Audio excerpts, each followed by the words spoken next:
Nous sommes de retour dans la deuxième et dernière partie de l'émission Le Calligraphe avec M. Marcel Toyi, coordonnateur national de la Coalition nationale togolaise pour l'éducation pour tous. Et nous faisons une analyse des résultats de l'année scolaire 2016-2017, la gestion des vacances par les apprenants et l'importance des cours de vacances. Et M. Marcel Toyi, vous étiez en train de nous faire une analyse sur les résultats du BPC. Voilà, je disais que au niveau du BPC, bien, les enfants qui arrivent au secondaire avec des crises d'adolescence, alors que le renforcement des capacités ou la formation des enseignants du secondaire à l'ENS de Tapamé, où la plupart, d'ailleurs même, il y a une bonne partie des enseignants du secondaire qui sont des enseignants volontaires, donc qui ne maîtrisent pas tout l'aspect psychologique des enfants, et finalement, ils n'arrivent pas à aider les enfants, à les soutenir dans leur crise d'adolescence. Vous voyez? Et ça fait que les enfants, ils ne voient pas très bien l'importance de l'école. Hein? C'est beaucoup plus les divertissements qui les préoccupent. Et avec le phénomène des tics, des portables, des smartphones, eh bien, c'est la débandade et on privilégie l'agréable à l'essentiel. Vous voyez? Donc, si les parents ne sont pas vraiment très vigilants, eh bien, vous allez voir que les taux de réussite, même au BPC, vont continuer de dégringoler et vont continuer de chuter. Donc, c'est essentiellement ce problème que nous voyons qui pourrait éventuellement justifier ce recul au niveau du BPC.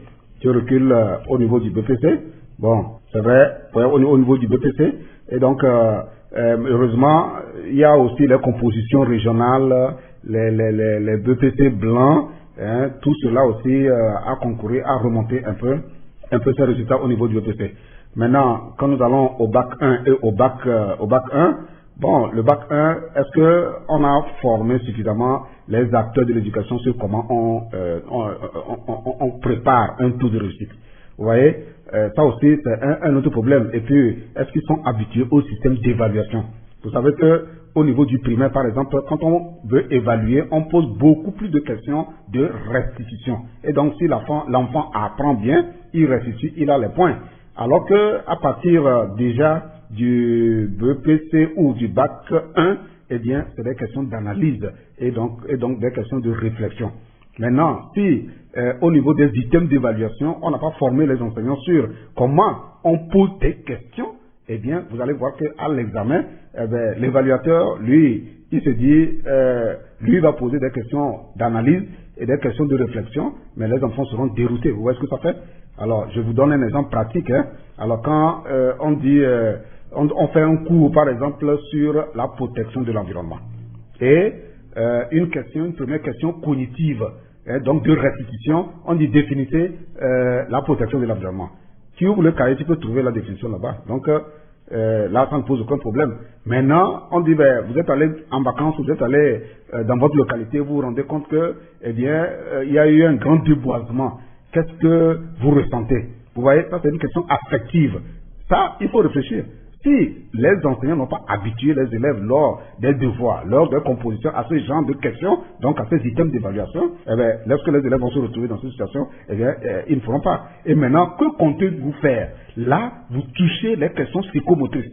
Vous voyez, les questions psychomotrices sont des questions qui permettent aux gens de voir comment ils peuvent agir sur les problèmes pour les transformer.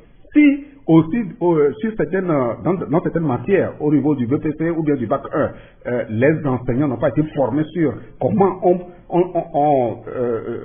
on pose des questions d'examen, eh bien vous allez voir que face à ces questions, les élèves ne pourront même rien donner comme réponse et ça va poser un réel problème. Maintenant, au niveau du bac, je crois que là-bas, c'est dans certaines matières clés que je ne sais pas si on attire suffisamment l'attention des candidats, sur la chose. Quand je prends par exemple les élèves de la série D par exemple. Au niveau de la série D, quand je prends par exemple la SVT, eh bien, qu'est-ce qu'on fait? On pose toujours un sujet d'analyse de laboratoire. On dit qu'on a fait une expérience de laboratoire, voilà le schéma, le résultat que ça donne. On dit interpréter et analyser. Vous voyez, comme les enfants, ils sont faibles en français, ils ne lisent pas, ils ne cherchent pas les dictionnaires pour travailler suffisamment. Alors, on dit interpréter, ils font analyse à la place d'interpréter et ils font interprétation à la place de l'analyse. Vous voyez ce que ça donne? et on sort le temps du micro et disent bon, que le sujet de SVT a été abordable. Et pourtant, c'est des âneries qu'ils ont mis sur leur copie. Quand je prends par exemple le sujet de philosophie. Le sujet de philosophie, on peut poser un sujet de philosophie où le candidat doit faire appel par exemple à 2 matières ou à 2 ou 3 matières et prendre les éléments dedans. Comment on sélectionne les éléments dans 2 ou 3 matières pour apporter la réponse, pour construire la réponse? Eh bien, si aussi les enfants ne sont pas habitués à cela, ils vont penser que la philo c'est une matière de restitution et dès qu'ils voient un mot, ils prennent un sous-chapitre et puis ils déversent sur la copie. Monsieur Marcel Toyi, j'ai une question en ce sens. Ouais. Est-ce qu'il n'est pas bien de commencer par enseigner la philosophie déjà dès la classe de seconde, puisqu'en terminale, les élèves ont des difficultés à apprendre cette matière? Je réponds tout de suite pour dire qu'il y a des établissements qui ont compris que c'est fondamental dans la mesure où la philosophie ayant un coefficient élevé, et bien coefficient 4, il est très important de commencer à partir de la seconde pour habituer les enfants à ce qu'ils doivent connaître avant d'arriver en classe de terminale. Quand je prends par exemple un collège comme le collège Chaminade, mais la philosophie c'est à partir de la seconde. Maintenant, au niveau de l'éducation publique, donc dans les lycées d'enseignement public, le problème qui se pose c'est la pénurie des professeurs. Vous voyez, il n'y a pas suffisamment de professeurs de philosophie et donc on est obligé de faire avec pour commencer la philo à partir de la classe de terminale. Et ce qui déroute et déboute beaucoup de candidats qui sont scandalisés de voir que subitement on leur donne une discipline où il faut 2 gros cahiers de 300 pages, ça fait 600 pages. Et si c'est un tirage 4, ça fait coefficient 4 apparemment. Coefficient 4. Vous voyez ce que ça fait? Alors donc c'est une question de pénurie d'enseignants. Donc si la décision du gouvernement qui est de former bientôt les enseignants du secondaire, mais là encore, dans les 2 universités dont nous parlons, c'est les enseignants du secondaire seulement, et pour les collèges, pas pour les lycées. Vous voyez, là aussi ça pose un réel problème. Mais s'ils sont formés, on peut les former de toute façon pour qu'ils commencent déjà très tôt. Parce qu'il y a des professeurs de collège qui interviennent au lycée. Vous voyez, donc ils peuvent intervenir en alternance entre le collège et le lycée. Et là, ça permettra de combler le déficit et commencer effectivement l'enseignement de la philo en classe de seconde. Et ça va aider beaucoup les élèves. Et vous allez voir que quand on va décliner les taux de réussite, eh bien, vous allez voir que la philo a apporté une part dans la réussite. Parce que quand nous disons, je prends un exemple, vous allez voir, quand nous disons par exemple que le taux de réussite, par exemple au bac 2 est de 62,93, quand on décline ce taux au niveau région, vous allez vous rendre compte qu'il y a des régions qui n'ont fait que 20% de réussite. Certaines régions n'ont fait que 40%. De la région, on les décline dans les inspections. De l'inspection, on les décline dans les établissements. De l'établissement, on les décline dans les classes. C'est là que vous allez vous rendre compte de ce que chaque matière a apporté dans cette réussite pour donner les 62,93. Quelquefois, c'est une des 2 ou 3 matières déterminantes qui ont permis de propulser les résultats ou bien de tirer les résultats vers le bas. Vous voyez, c'est comme ça qu'on fait l'analyse pour responsabiliser les enseignants, pour qu'ils comprennent que chacun apporte une part dans la réussite. Si les résultats sont mauvais, tout le monde est comptable de ces mauvais résultats. De la même manière, quand les résultats sont bons, eh bien, nous sommes comptables, tout le monde est comptable aussi de ces bons résultats. Vous voyez? Et donc, chacun doit se sentir responsabilisé pour que tout le monde fasse le travail qui est le sien en toute conscience, en tout professionnalisme pour le bien des enfants d'ailleurs et pour le bien du système éducatif. Alors, vu les résultats de cette année, à quoi doivent penser les acteurs après ces résultats apparemment satisfaisants? Je crois que c'est une question fondamentale que vous êtes en train de poser, parce que là, je vous dis que quand on finit les résultats, tout le monde prend sa bière et puis on se retrouve de l'année prochaine comme si la couleur de l'année passée va être la même. Quand on fait quoi que ce soit chez les gens d'année là, est-ce que c'est la même couleur quand on prend la pierre? Non? Tantôt on dit la pierre est blanche, tantôt on dit la pierre est bleue, etc. Mais c'est la même chose au niveau des résultats. Vous voyez? Et donc, nous devons plutôt être ambitieux en visant la qualité.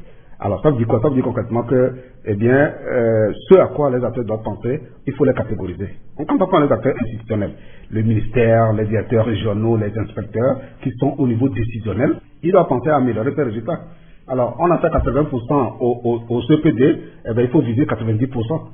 La même chose pour le BPC, 63%, il faut aller à 90 à 100%. La même chose au niveau du bac 1, on est passé de 52%, il faut être proche de 100%. Et au bac 2, comme on a franchi pour la première fois le seuil de 62,93%, on ne doit pas faire un pas en arrière, mais on doit aller plus loin. Donc pour moi, ce à quoi les acteurs institutionnels doivent penser, c'est ça. voilà, chercher à améliorer ses résultats en injectant suffisamment d'intrants et en créant aussi un environnement propice aux enseignements apprentissages. Vous voyez, parce que quand le climat social n'est pas apaisé, ça affecte nécessairement sur les résultats. Heureusement qu'on a rapidement pris conscience et puis nous avons, tous les acteurs ont mis la main à la pâte, ils ont mis de l'eau dans leur vin, que ce soit les syndicats ou le gouvernement, tout le monde a fait ce qu'il devait faire pour que l'année soit sauvée. Sinon, vous voyez ce que ça devait faire, ce serait vraiment une véritable catastrophe. Donc pour moi, eh bien, je crois qu'au niveau des acteurs institutionnels, c'est ce qu'il faut faire. Maintenant, quand vous prenez par exemple au niveau des parents, vous voyez, quand on donne les résultats, tout le monde dit, chacun se célèbre la réussite de son enfant. Et on prend le portable, voilà, on appelle, oui, on se félicite des résultats. C'est de bonne guerre, c'est tout à fait normal. On n'envoyait pas l'enfant pour échouer, on envoie l'enfant pour réussir. Mais maintenant, ce que nous regrettons, nous, au niveau des analyses des questions de l'éducation, mais comment est-ce que les gens peuvent se limiter seulement, n'est-ce pas, comment ça s'appelle, à la joie et aux célébrations de ces victoires, sans penser à ce que les enfants doivent devenir demain. Je veux parler du problème de l'orientation scolaire et professionnelle. Mais les enfants ont réussi. Quand ils vont devenir, ceux qui ont réussi au bac, là, la grande question à laquelle chacun doit répondre, est-ce qu'on obtient le bac pour nécessairement faire l'université? Nous disons non. Et donc, c'est un sujet qui doit faire l'objet des débats, des discussions avec l'enfant et quelques spécialistes de l'orientation scolaire, du service d'orientation. Ils peuvent apporter leur contribution pour éclairer les parents, pour éclairer les enfants que, eh bien, avoir le bac n'est pas synonyme forcément de mettre pied à l'université. On peut faire autre chose avec son baccalauréat. Vous voyez?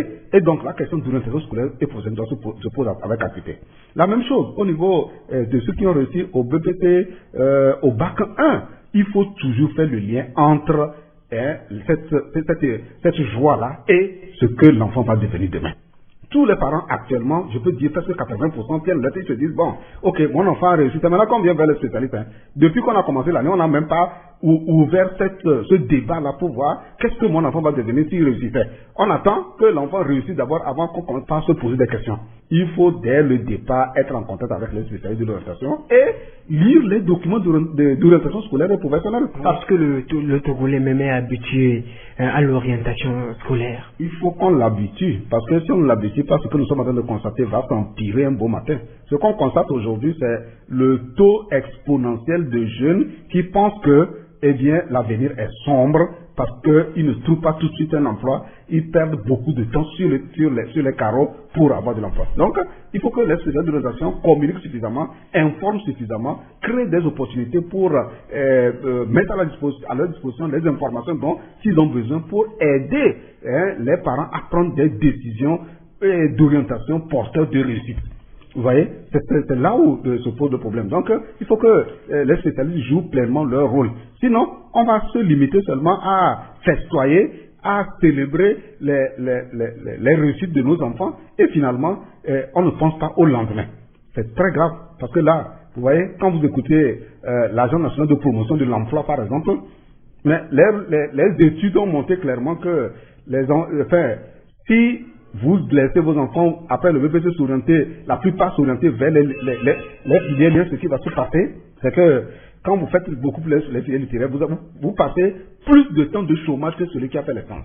Alors, il faut que les parents soient informés pour encourager les enfants à embrasser les matières scientifiques, les séries scientifiques. Ce n'est pas sorcier. Les séries, ce n'est pas sorcier. Mais ces séries sont considérées comme les séries les plus difficiles par les apprenants. Oui, justement, c'est des suspicions. C'est des suspicions, il faut démystifier cela. Il est question de démystifier les mathématiques. Parce que celui qui fait les mathématiques, eh bien, c'est pas sorcier. C'est pas parce qu'il est né autrement, ou bien que c'est inné. Non, ça s'acquiert par le travail, par les exercices, etc. Et il faut démystifier, avoir un bon plan national de promotion de l'enseignement des sciences. C'est pas pour rien que l'État a mis en place les 2 lycées scientifiques qui font 100%. Vous savez que pour rentrer dans ces 2 lycées scientifiques, tu peux être le premier de ta classe. La seule question qu'on va poser, est-ce que tu as au moins 12 en mathématiques et 12 en sciences physiques? Tu peux avoir 20 en histoire, géo, en français, en anglais. Tant que tu n'as pas la moyenne 12 en maths et en 12 en sciences physiques, eh bien, tu ne passes pas au lycée scientifique. Vous voyez? Donc c'est une manière d'encourager pour montrer que les matières de compétitivité, voilà, c'est comme ça que les Américains appellent ça, les matières de compétitivité qui ouvrent la porte aux filières scientifiques, eh bien, c'est les sciences. Et donc, il faut encourager la plupart des élèves à aller en sciences. Quand vous allez à l'université, les professeurs d'université et les étudiants ont démontré clairement que, eh bien, 62% des étudiants qui rentrent sont dans les filières lettres. Et c'est ça qui fait que le taux de chômage va continuer par flamber malgré les efforts et les mécanismes que l'État a mis en place, tels que le faillage et d'autres mécanismes pour leur donner les opportunités de renforcement des capacités et des opportunités d'octroi des financements. Vous voyez le problème? Et donc tout ça, c'est voilà les débats qu'il faut mettre sur le tapis très tôt. Ce n'est pas après avoir réussi qu'il faut commencer par le faire. Et puis, on a produit des documents d'orientation. On dit, venez prendre ces documents, même c'est gratuit. Je vous dis, très peu de parents s'intéressent. Vous pouvez faire une conférence, très peu de parents reviennent vers vous pour voir comment je peux avoir le document. Monsieur Marcel Toyi, je pense qu'on aura le temps très prochainement dans nos prochaines émissions de revenir spécialement sur l'orientation, puisque c'est le moment, il faut en parler. On va aborder le second sujet, c'est la gestion du temps par les apprenants en cette période de vacances. Et on sait que les vacances ont démarré depuis le 4 août dernier. Et d'abord, quelle idée les apprenants doivent-ils avoir du temps? Là, tu m'amènes déjà à me remémorer mes cours de philosophie sur, sur le temps. Je peux dire que les enfants doivent savoir que ils ont un âge aujourd'hui et à une seconde près, vous avez déjà vieilli d'une seconde. C'est comme ça qu'il faut matérialiser le temps. Et donc, si j'ai 15 ans aujourd'hui et que dans une minute, j'ai 15 ans plus quelques secondes, eh bien, il faut savoir que si je ne fais pas vite, j'aurai les cheveux blancs, ou bien je vais vieillir sans avoir réalisé mes rêves. Et le rêve des apprenants, c'est de devenir quelque chose de bien pour eux, de bien pour la famille et de bien pour le pays. Alors, si tel est le cas, au niveau des vacances, eh bien, il faut que, sur la base de ce que tu as envie d'être demain, c'est l'occasion, les vacances sont l'occasion d'aller passer le temps dans des structures où tu ambitionnes de travailler. Quand, par exemple, un enfant veut travailler, par exemple, dans les métiers d'aéronautique ou d'aéroport, eh bien, il faut visiter l'aéroport. Il faut aller discuter avec les gens là-bas pour voir, ça te donne des idées. La même chose, quelqu'un qui veut être vétérinaire, il faut aller discuter avec les vétérinaires, aller dans leurs élevages et travailler un peu avec eux, etc. Vous voyez?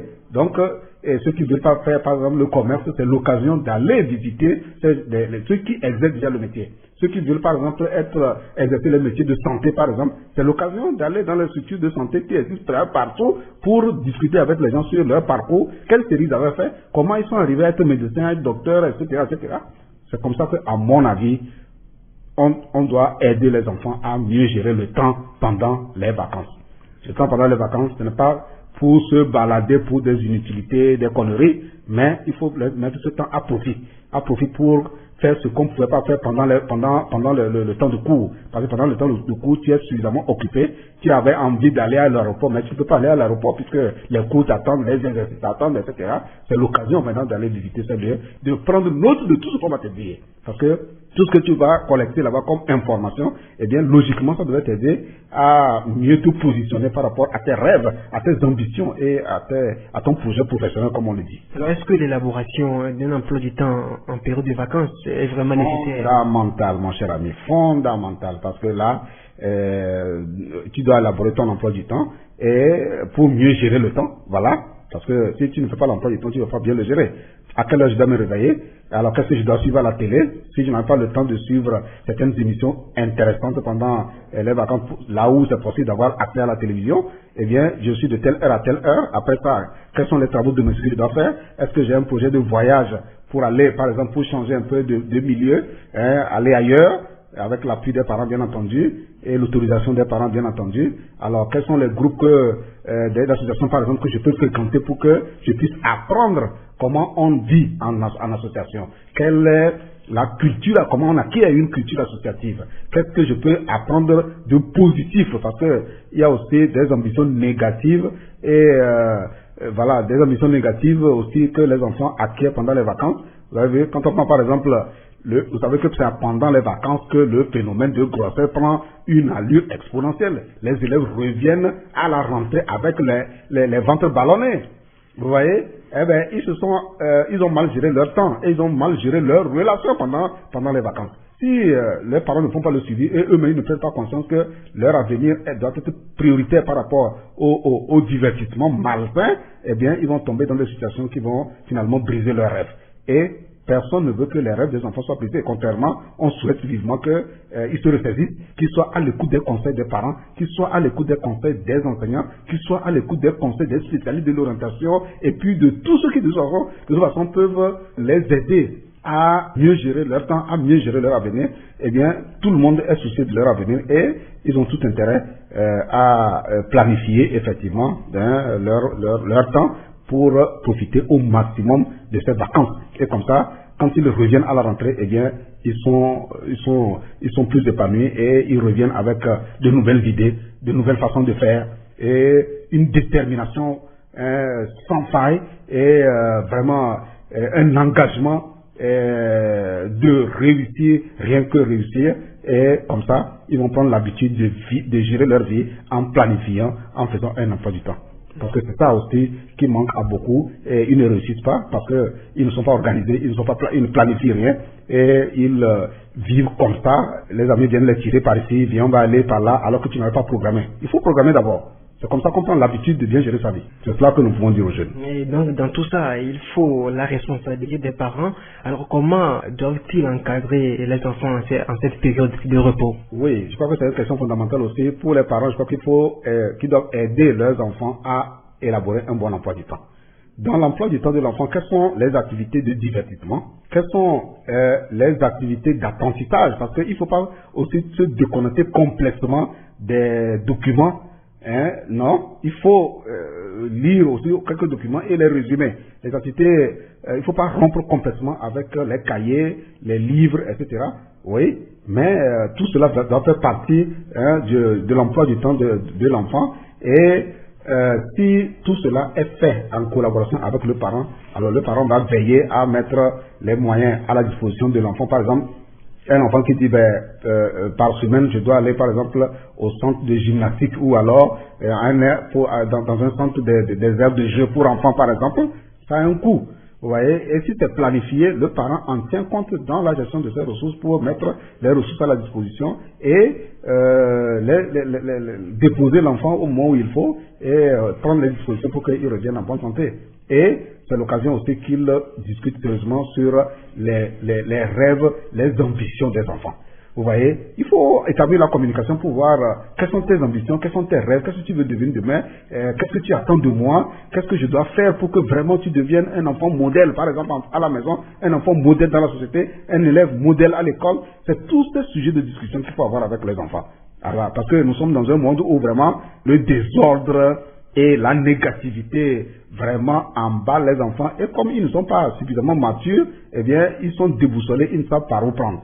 Et donc, l'accompagnement, comme tu le dis, l'accompagnement des parents est fondamental et les parents doivent s'appuyer aussi sur des spécialistes qui doivent les aider à apprendre à planifier cela avec les enfants. Parce que ça aussi, c'est un art. Et tout art, il faut un spécialiste pour accompagner les novices.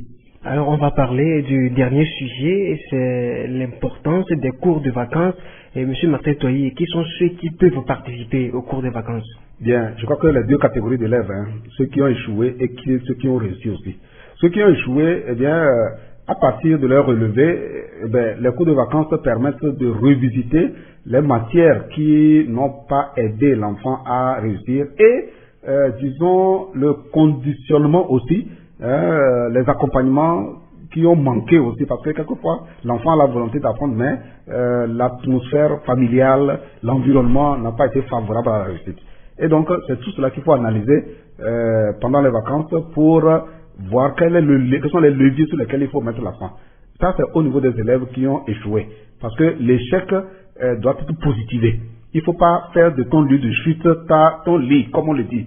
Et donc, dès que tu échoues, eh bien, il ne faut pas rester là à pleurnicher, il faut rapidement se relever et réfléchir avec ceux qui peuvent t'aider à réfléchir pour identifier les causes de ta réussite. Et à partir de ce moment, si tu les connais, eh bien, tu pourras relever le défi pour, eh bien, rebondir une fois pour de bon pour ne plus échouer. Maintenant, ceux qui ont réussi, alors qui passent en classe supérieure, c'est l'occasion de voir quel est le programme qu'ils vont exécuter au cours de l'année. Ce n'est pas de chercher un répétiteur qui va venir faire les cours systématiquement. La rentrée est faite, ou l'année scolaire est faite pour que les professeurs et les enseignants donnent les cours. Donc, en vacances, c'est pas pour donner des cours, c'est pour attirer par exemple l'attention des élèves sur les atouts et les difficultés et la manière d'apprendre les matières. Quand je prends par exemple la philo dont on avait parlé, un élève qui vient de réussir au probatoire et qui va faire la philo pour la première fois, mais en vacances, c'est l'occasion de discuter avec certains répétiteurs, de discuter avec certains élèves et autres et des personnes ressources pour voir comment on apprend la philo. Parce que si tu ne sais pas comment on apprend la philo, tu vas penser que philo, c'est apprendre à lire et restituer, alors que ce n'est pas ça. Vous voyez? Alors, et quelles sont les clés de réussite de la philosophie? Si, par exemple, un élève vient à moi, je lui dis, ben, ok, si tu veux bien réussir la philosophie, il faut connaître l'utilisation des connecteurs logiques. Quand tu prends, par exemple, le ne-que, la conjonction ne-que, son sens dans un sujet de dissertation française n'est pas le même que en philo. Et je dois attirer l'attention de l'élève. Comment on comprend le ne-que en philo et comment on doit le comprendre en français. Voilà les petites astuces comme ça sur lesquelles il faut mettre l'accent matière par matière pour que l'enfant prenne note et soit averti avant de commencer l'année. Vous voyez? Et savoir que, eh bien, comment ça s'appelle? Il faut un débat de philo, vraiment, il faut suivre la logique et savoir, on donne un sujet, par exemple, où on donne une affirmation et on dit discuter ou analyser. Mais quand tu traites le sujet, par exemple, eh bien, il faut savoir quels sont les philosophes qui sont pour l'affirmation qui fait l'objet de libellé, par exemple. Quels sont les philosophes qui ont pris le contrepoids? Et maintenant, quelle est toi ta position? Vous voyez, c'est tout cela qu'il faut, sur quoi il faut attirer, amener le candidat qui va passer en classe de terminale, donc qui fera la terminale à la rentrée, pour qu'il sache que voilà les clés et les astuces pour réussir une épreuve de philo. La même chose pour les autres matières, l'histoire géo, les mathématiques, l'anglais, etc. Il y a des astuces, il y a des secrets, et c'est sur ça, à mon avis, pendant les vacances qu'il faut mettre l'accent. Et si toutes ces dispositions sont prises, eh bien, l'élève est suffisamment aguerri, averti, parce qu'il a compris, il a pris note, il a relu tout ce qu'on lui a expliqué, et il pourra revenir là-dessus au cours de l'année. Et comme ça, il ne commencera pas l'année un peu dépaysé, vous voyez, mais il commence l'année comme s'il avait déjà démarré avant les autres. Voilà un peu ce que moi je peux dire. Donc les cours de vacances sont importants pour les élèves. Oui, les cours de vacances c'est important. C'est important. Maintenant, comme je le dis, c'est la méthodologie qu'il faut utiliser. C'est ça. Il ne faut pas transformer les cours de vacances en des cours systématiques pour les apprenants. Non, c'est pas ça, parce qu'il y a une manière de faire. Il y a une manière de faire. On ne te demande pas, en tant que répétiteur, pendant les cours de venir faire un cours de philosophie systématique, matière par matière, à un candidat qui va passer, qui sera en classe de terminale. C'est de les informer, c'est de leur donner les pistes et de leur dire les documents dont qu'ils auront nécessairement besoin. Quand je prends la philo sur laquelle je continue d'insister à cause du coefficient fort de cette matière, mais un élève qui veut réussir doit avoir le dictionnaire philosophique. Il faut qu'on le dise. Et puis certaines annales incontournables selon les matières. Et donc, vous comprenez que, et pour qu'ils comprennent que si il arrive à faire un job pour gagner de l'argent, c'est pas pour, acheter le smartphone, c'est pour investir dans son éducation d'abord. Et donc, il doit privilégier l'achat de tous ces documents, voilà, sans forcément attendre le parent. Parce que lui aussi, il faut qu'il commence par comprendre qu'il doit jouer ça une part et le parent vient compléter. Et d'ailleurs, ce serait même une fierté pour le parent de savoir que, pendant les vacances, mon enfant, même si c'est à la maison qu'il a fait un travail et puis vous l'avez motivé, il a économisé pour aller acheter un document, mais ça va pousser même le parent à faire davantage et à savoir que vraiment, il doit être fier de son enfant. Le nécessaire avant l'agréable. Et nous sommes arrivés à la fin de cette émission, le calligraphe, Monsieur Marcel Toyi, et je vous remercie. C'est moi qui vous remercie.